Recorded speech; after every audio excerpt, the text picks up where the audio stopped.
안녕하세요, 베스입니다. 오늘은 1층의 상가들을 구경해 볼 건데요. 우선 낙원주택 101호인 낙원상에부터 살펴볼게요. 낙원상의 평면도를 보면 오른쪽에는 주방이 있고요. 가운데에는 카운터 겸 음료를 제조하는 공간이에요. 그리고 오른쪽 아래에는 작은 화장실이 있어요. 나머지 공간은 전부 테이블입니다. 바깥에도 노상 테이블 3자리가 있고요. 낙원상에는 1층 식당거리 입구 쪽에 있는데요. 낮에는 카페, 밤에는 펍으로 운영하는 레스토랑이에요. 여기는 사실 영상까지 완성을 했다가 다시 엎어버린 곳입니다.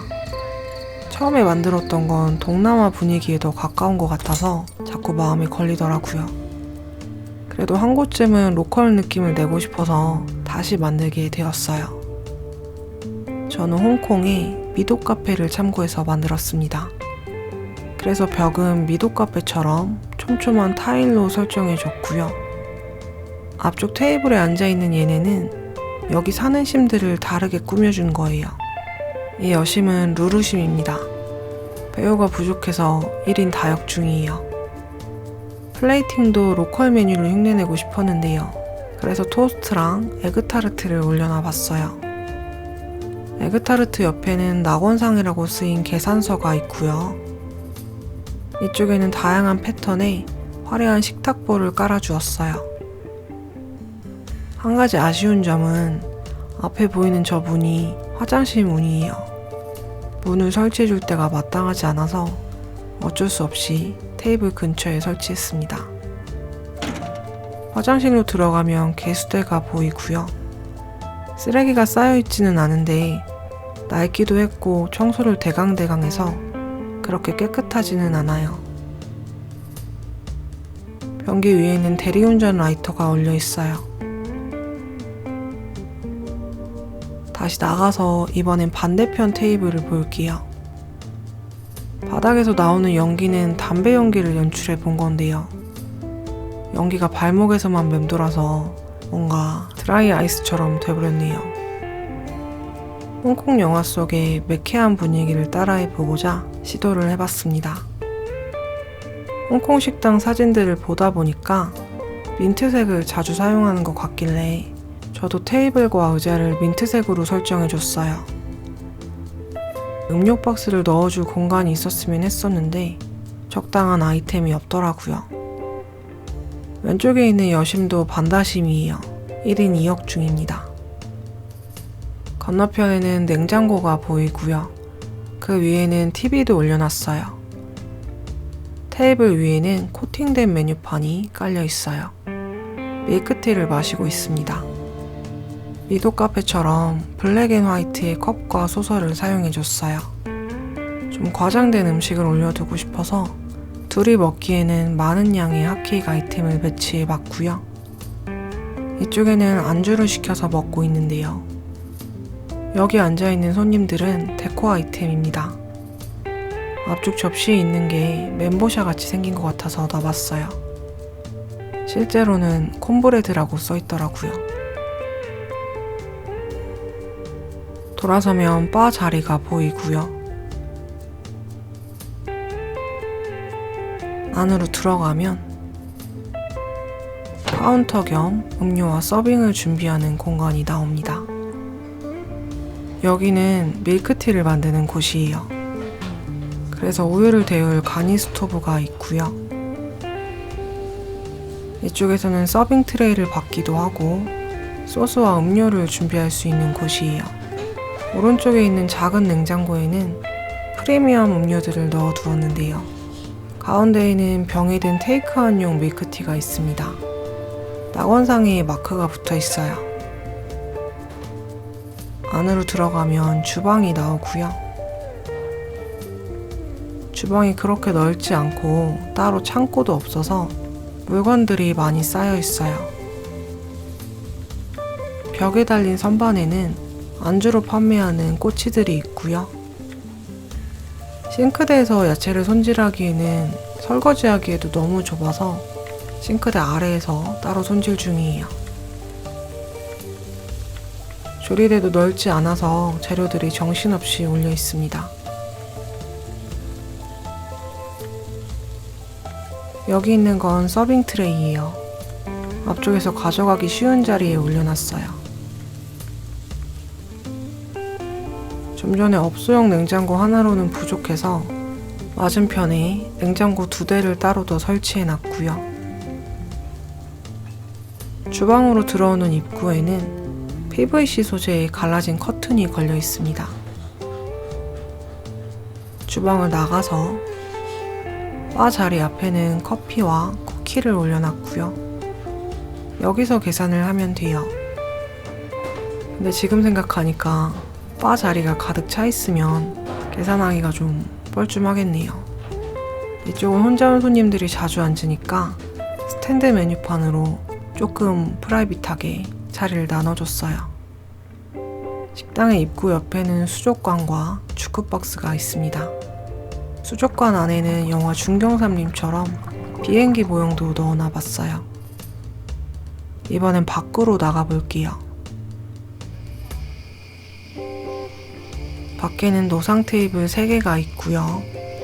왼쪽에 있는 주차장은 손님은 안 되고 여기 사는 사람들만 이용이 가능해요. 그럼 이제 다음 식당으로 이동해 볼게요. 두 번째 레스토랑은 102호인 바 화양연화예요. 평면도를 보면 여기도 크게 넓지는 않은데요. 준 파인다이닝으로 운영되고 있는 곳이에요. 위쪽에는 주방과 화장실이 있고요. 아래에는 홀이 있습니다. 음악이 되게 노골적인데요. 어떤 곳에 영감을 받았는지 티를 팍팍 내기 위해서 영화 화양연화의 테마곡처럼 왈츠를 사용해봤습니다. 영상에 사용할 음악을 고르다가 찾게 된 음악인데 나중에 홍콩을 모티브로 한 집을 만들 때 사용해야겠다 싶었어요. 완성하고 나니까 여기도 그다지 화양연화랑은 관계가 없어 보이지만 어쨌든 이름은 화양연화입니다.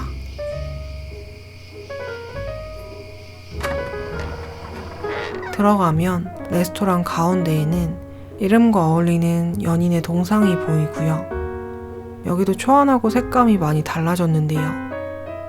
처음에는 벽지와 바닥이 브라운 톤이었거든요.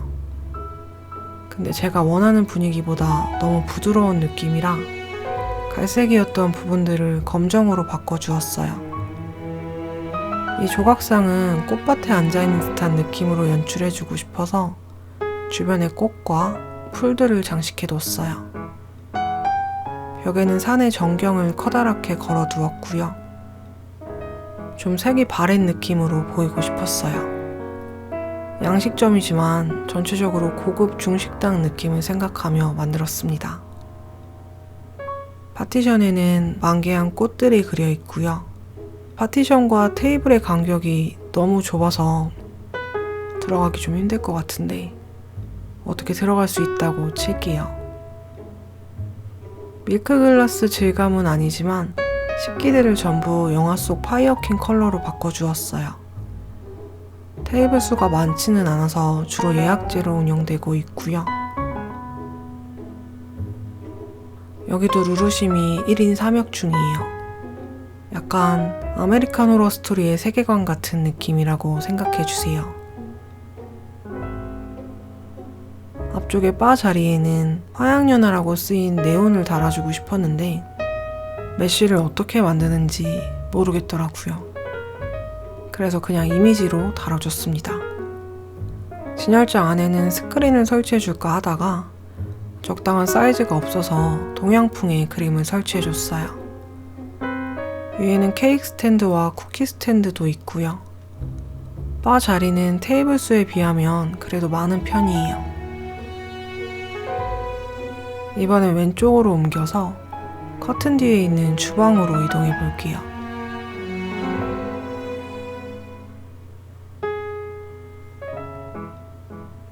자리가 너무 좁아서 주방은 스킵을 할까 생각도 했는데요. 없으면 또 아쉬울 것 같아서 하는 김에 데코를 해봤습니다. 가스레인지에는 스테이크를 굽고 있고요. 아스파라거스 베이컨 마리도 만들고 있어요. 특별한 거는 없고요. 그냥 구색을 갖추는 용으로 만들었습니다. 다시 부엌을 나가볼게요.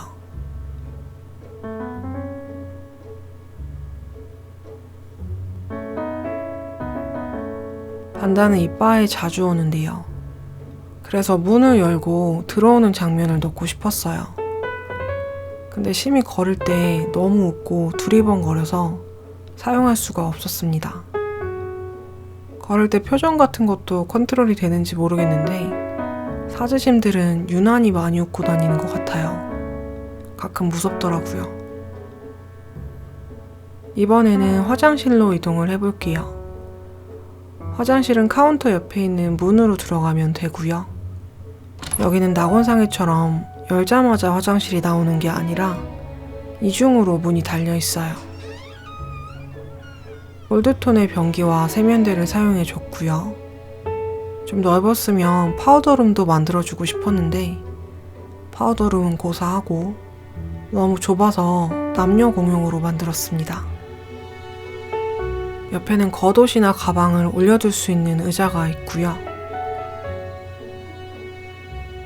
벽지의 무늬가 더 아래로 내려왔으면 했었는데 벽을 높게 설정했더니 눈높이가 이 정도는 올라와야 무늬가 좀 보이더라고요. 반대쪽에는 핸드드라이어가 있습니다. 다시 나가볼게요.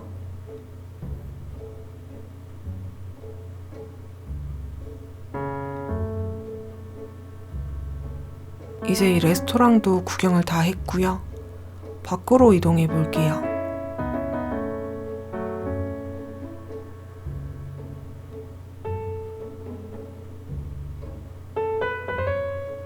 아까 낙원상에 있던 심들이 보이네요. 화양연화니까 계단을 배경으로 한 이미지를 넣고 싶어서 남의 집 앞에 세워봤습니다.